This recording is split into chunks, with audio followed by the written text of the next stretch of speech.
Chapter 18.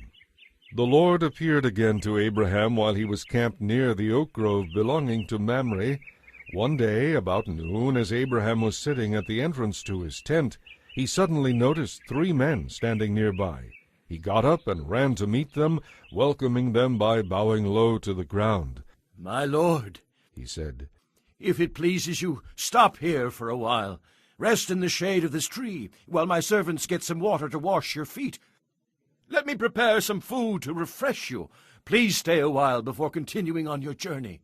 "All right," they said. "Do as you have said." So Abraham ran back to the tent and said to Sarah, "Quick, get 3 measures of your best flour and bake some bread." Then Abraham ran out to the herd and chose a fat calf and told his servant to hurry and butcher it. When the food was ready, he took some cheese curds and milk and the roasted meat, and he served it to the men. As they ate, Abraham waited on them there beneath the trees. "Where is Sarah, your wife?" they asked him. "In the tent," Abraham replied.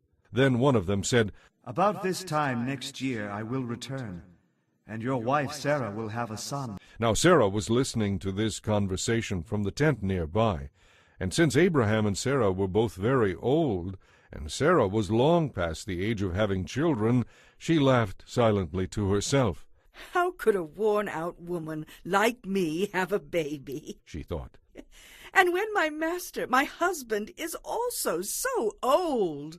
Then the Lord said to Abraham, "Why did Sarah laugh? Why did she say, 'Can an old woman like me have a baby?' Is anything too hard for the Lord?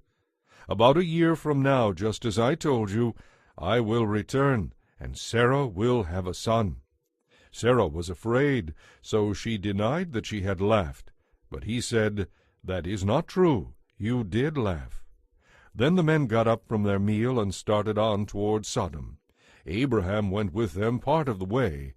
"Should I hide my plan from Abraham?" the Lord asked. "For Abraham will become a great and mighty nation, and all the nations of the earth will be blessed through him. I have singled him out so that he will direct his sons and their families to keep the way of the Lord and do what is right and just. Then I will do for him all that I have promised." So the Lord told Abraham, "I have heard that the people of Sodom and Gomorrah are extremely evil, and that everything they do is wicked. I am going down to see whether or not these reports are true. Then I will know." The 2 other men went on toward Sodom, but the Lord remained with Abraham for a while. Abraham approached him and said, "Will you destroy both innocent and guilty alike? Suppose you find 50 innocent people there within the city. Will you still destroy it and not spare it for their sakes? Surely you wouldn't do such a thing, destroying the innocent with the guilty. Why, you would be treating the innocent and the guilty exactly the same. Surely you wouldn't do that. Should not the judge of all the earth do what is right?" And the Lord replied, "If I find 50 innocent people in Sodom, I will spare the entire city for their sake." Then Abraham spoke again. "Since I have begun, let me go on and speak further to my Lord, even though I am but dust and ashes. Suppose there are only 45. Will you destroy the city for lack of 5? And the Lord said, "I will not destroy it if I find 45. Then Abraham pressed his request further. "Suppose there are only 40. And the Lord replied, "I will not destroy it if there are 40. "Please don't be angry, my lord," Abraham pleaded. "Let me speak. Suppose only 30 are found." And the Lord replied, "I will not destroy it if there are 30.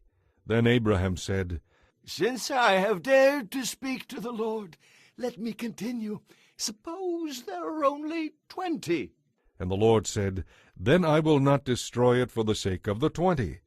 Finally Abraham said, "Lord, please do not get angry. I will speak but once more.